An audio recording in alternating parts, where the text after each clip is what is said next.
Now, the rest of the black males still wanting to be men, still wanting to come out of school with their certificates in their hand and say, I'm going to be a man. I'm going to manage.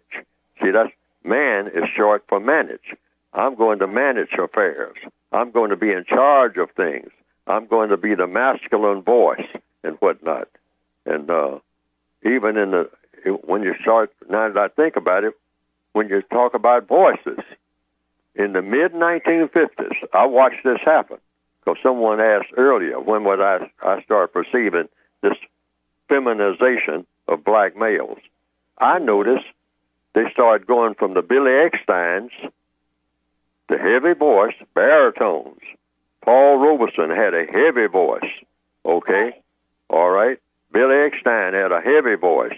Arthur Prysock, that might be a singer that a lot of people are not familiar with. We got him. He was a baritone. Mm-hmm. Then all of a sudden, in the mid-1950s, right when black males started saying, we want to be men, all of a sudden a lot of the singers start singing in a high-pitched voice.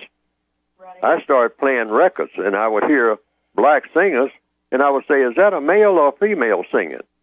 Because the black males, many of the entertainers found out that the white people, the white supremacists rather, would pay more money if you sang in a high-pitched voice and you were a black male. Lots of people hadn't noticed that. Mm-hmm, Go back and play some of those old records and see how the transition has been all down through it.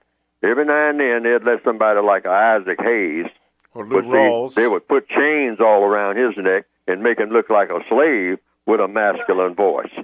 Okay? Watch that. Isaac Hayes got chains all around him. All right? He's the strong, masculine male. Mm-hmm. I mean, big muscles and all like that. Deep voice. Very deep voice. Okay? But you put chains around his neck because what you do, that's a symbol. You put that chain around him so that he doesn't get loose. He doesn't get loose with all that masculinity. He gets loose with all that masculinity. He's a threat to what? The system of white supremacy. Yes. That's what. Yes.